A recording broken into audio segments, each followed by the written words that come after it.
Hi everyone, here's a set our friends across the Atlantic might be familiar with, or they might not be.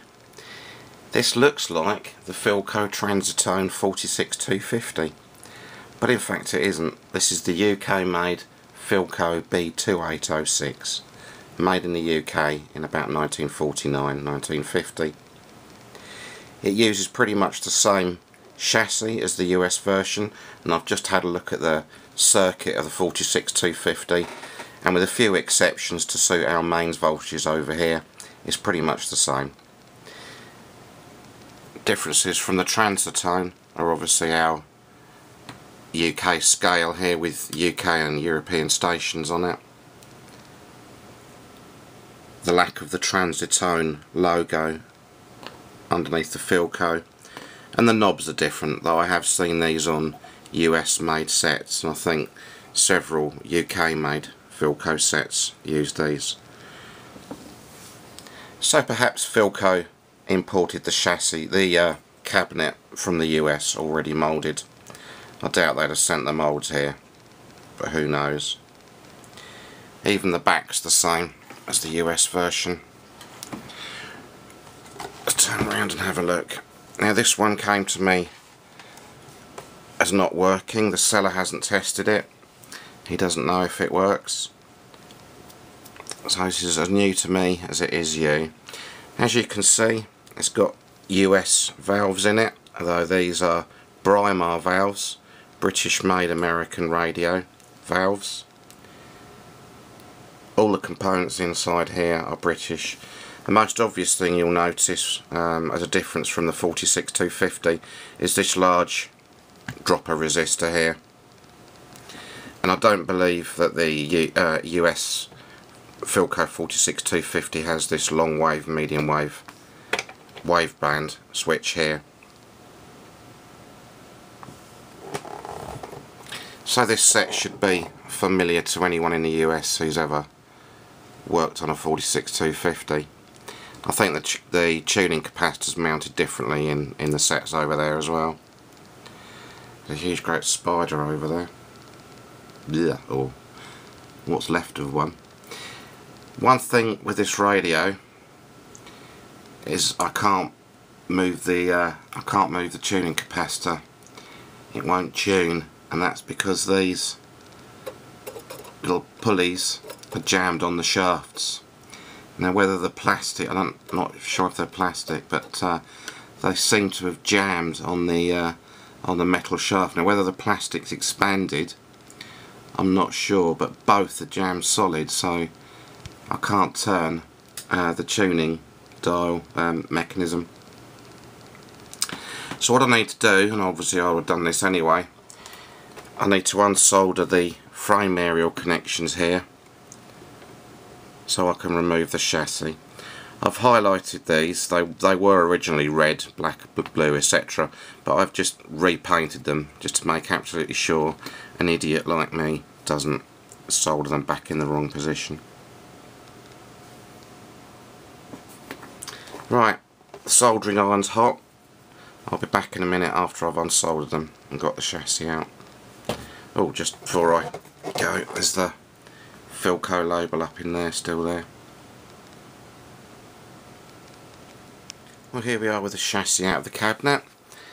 There's some lovely things in here. Remains of a spider.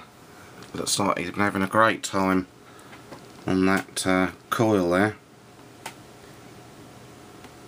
Plenty of dust, which is good news. I think I just found something quite remarkable in here. I don't know what that is. I think it might be a bee. Yeah, there it is. I don't know how old that is.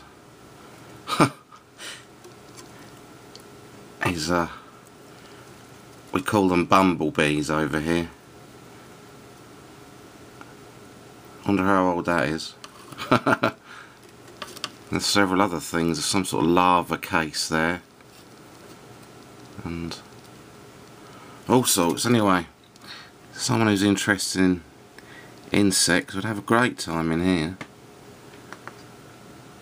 And I notice there's a nice pool of wax under here, so let's have a look under the chassis. I think I know what I'm going to find actually, but let's have a look.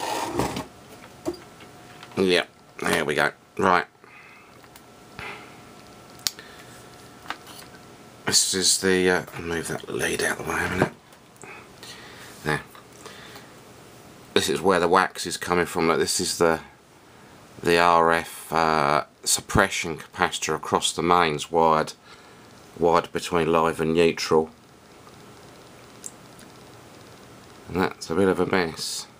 But as you can see, everything, all the components are UK made.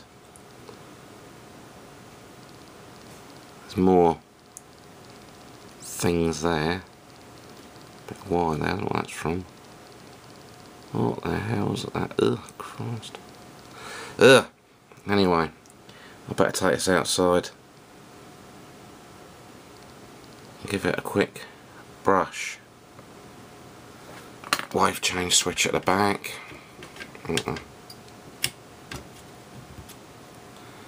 Undoubtedly need cleaning, but doesn't look too hard a radio to work. Oh, what's that? That looks as if it's got hot around here. Yeah. Anyway, I'll go and give it a brush and then we can start work. First thing to go is that thing there, I think, and the AF coupling cap between V3 and V4.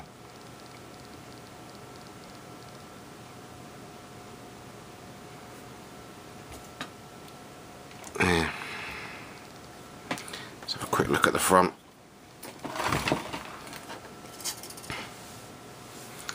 Under the dust there's a gold plated plate. Someone's written 17 in that or something, or is that just dirt? There might just be a scratch. Speaker looks alright. Oh, or does it? That doesn't sound. That speaker doesn't sound.